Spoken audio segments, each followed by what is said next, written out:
this is Pixel Block, and this is once again still Chapter 1 from Harry Potter the Sorcerer's Stone. This is Part 2. It took too long because I'm limited to 15 minutes. I haven't asked YouTube for permission, so I probably should pretty soon. But let's get on it with it. Nothing like this man had ever been seen in Privet Drive. He was tall, thin, and very old, judging by the silver of his hair and beard, which were both long enough to tuck into his belt. He was wearing long robes, a purple cloak which swept the ground, and high-heeled buckled boots. His blue eyes were light, bright, and sparkling behind half-moon spectacles, and his nose was very long and crooked, as though it had been broken at least twice. This man's name was Albus Dumbledore. Albus Dumbledore didn't seem to realize that he had just arrived in a street where everything from his name to his boots was unwelcome. He was busy rummaging in his cloak, looking for something.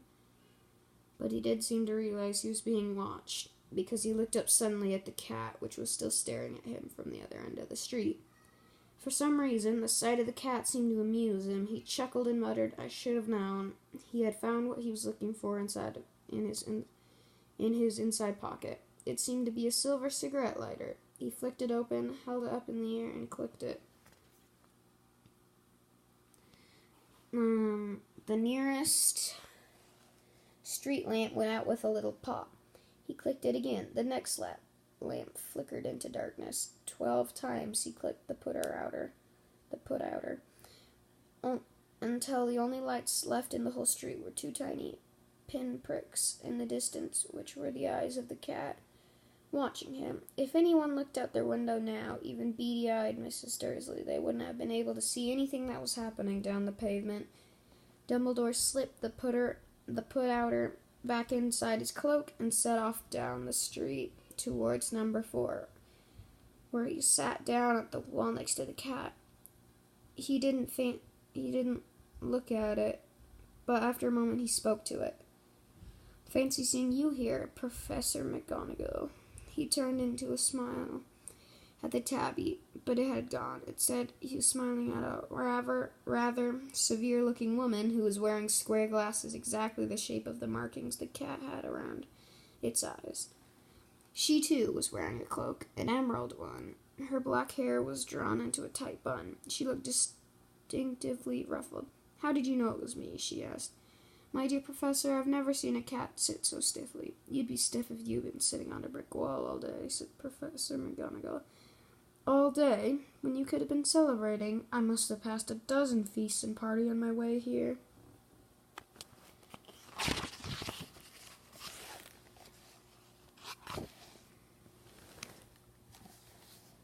Professor McGonagall sniffed angrily. "Oh yes, everyone's celebrating all right," she said impatiently. "You'd think they'd be a bit more careful, but no. Even the Muggles have noticed something's going on. It was on their news." She jerked her head back at the Dursleys' dark living room. "I heard it. Flocks of owls, shooting stars. Well, they're not completely stupid. They were bound to notice something. Shooting stars down in Kent? I'll bet that was Dealus Diggle. He's never had much sense." "You can't blame them," said Dumbledore gently. "We've had precious little to celebrate for 11 years. "I know that," said Professor McGonagall irritably. "But that's no reason to lose our heads. People are being downright careless out on the streets at broad daylight, not even dressed in Muggle clothes, swapping rumors." She threw a sharp sideways glance at Dumbledore here, as though hoping he was going to tell her something, but he didn't, so she went on. "A fine thing it would be if the very day you-know-who seems to have disappeared at last, the Muggles found out all about us." "I suppose he really has gone, Dumbledore." "It certainly seems so," said Dumbledore. "We have much to be thankful for. Would you care for a sherbet lemon?" "A what?" "A sherbet lemon. They're a kind of Muggle sweet I'm rather fond of." "No, thank you," said Professor McGonagall coldly, as though she didn't think this was the moment for sherbet lemons. "As you say, even if you-know-who has gone, my dear Professor, surely a sensible person like yourself can call him by his name. All this you-know-who nonsense for 11 years. I've been trying to persuade people to call him by his proper name. Voldemort. Professor McGonagall flinched, but Dumbledore, who was unsticking 2 sherbet lemons, seemed not to notice. It gets all confusing when you keep saying you-know-who. I've never seen any reason to be frightened of Voldemort's name. I know you haven't, said Professor McGonagall, sounding half exasperated. I don't know how to say that word. Half admiring. But you're different. Everyone knows you're the only one. You know. Oh, all right. Voldemort was frightened of. You flatter me, said Dumbledore calmly. Voldemort has powers I will never have, only because you're too, noble to use them. It's lucky it's dark. I haven't blushed so much since Madame Pomfrey told me she liked my new earmuffs.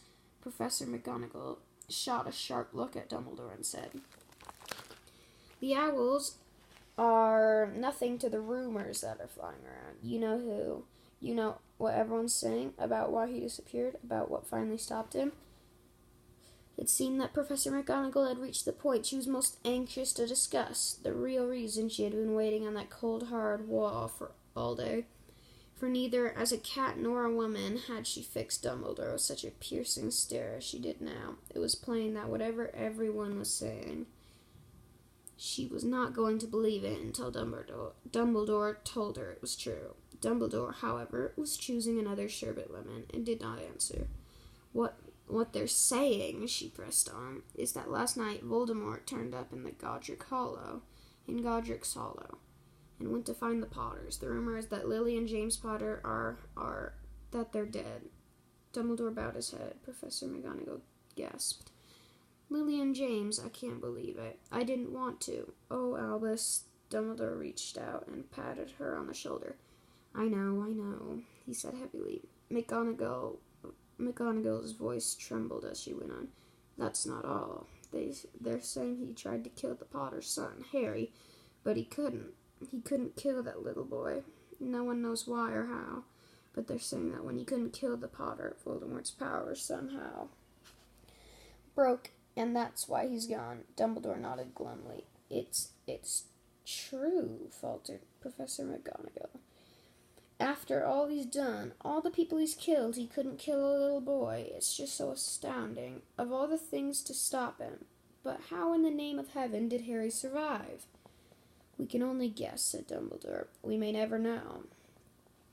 Professor McGonagall pulled out a lace handkerchief and dabbed it at her eyes beneath her spectacles. Dumbledore gave a great sniff as he took a golden watch from his pocket and examined it. It was a very odd watch. It had 12 hands, but no numbers. Instead, little planets were moving around the edge. It must have made sense to Dumbledore, though, because he put it back in his pocket and said, Hagrid's late. I suppose it was he who told you I'd be here, by the way. Yes, said Professor McGonagall. And I don't suppose you're going to tell me why you're here, of all places.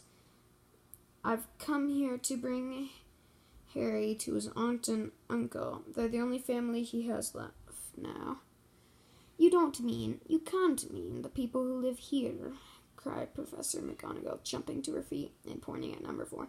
Dumbledore, you can't. I've been watching them all day. You couldn't find 2 people who are less... I'm gonna eat you up.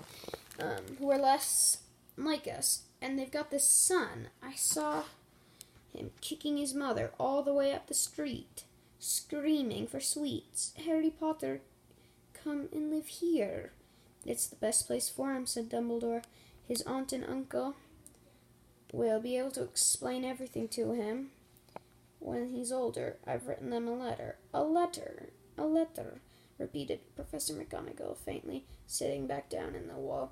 Really, Dumbledore, you think you can explain all this in the letter? These people will never understand him.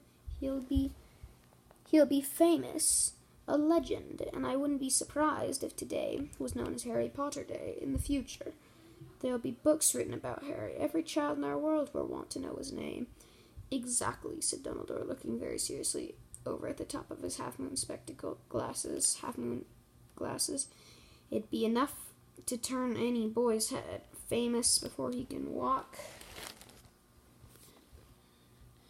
and talk. Famous for something he won't even remember. Can't you see how much better off he'll be growing up away from all that until he's ready to take it? Professor McGonagall opened her mouth, changed her mind, swallowed, and then said, Yes, you're right, of course. But how was the boy getting here, Dumbledore? She eyed her cloak suddenly, as though she thought it might be hiding Harry underneath it. Hagrid's bringing him.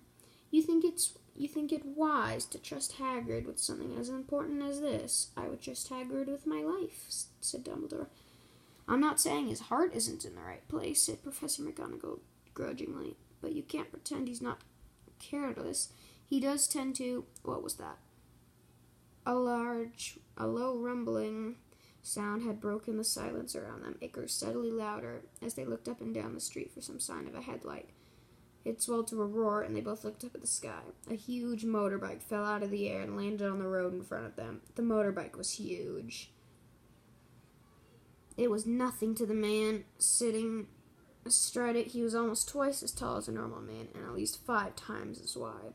He looked simply too big to be loud, and so wild.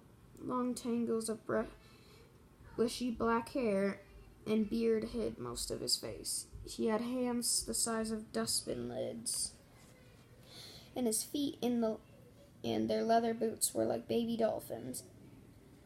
In his vast, muscular arms he was holding a bundle of blankets. Hagrid, said Dumbledore, sounding relieved at last. Where did you get that motorbike? Borrowed it, Professor Dumbledore, sir, said the giant, climbing carefully off the motorbike as he spoke. Young Sirius Black lent it to me. I've got him, sir. No problems, were there? No, sir. House was almost destroyed, but I got him out all right before the muggles started swarming around. He fell asleep as we were flying over Bristol.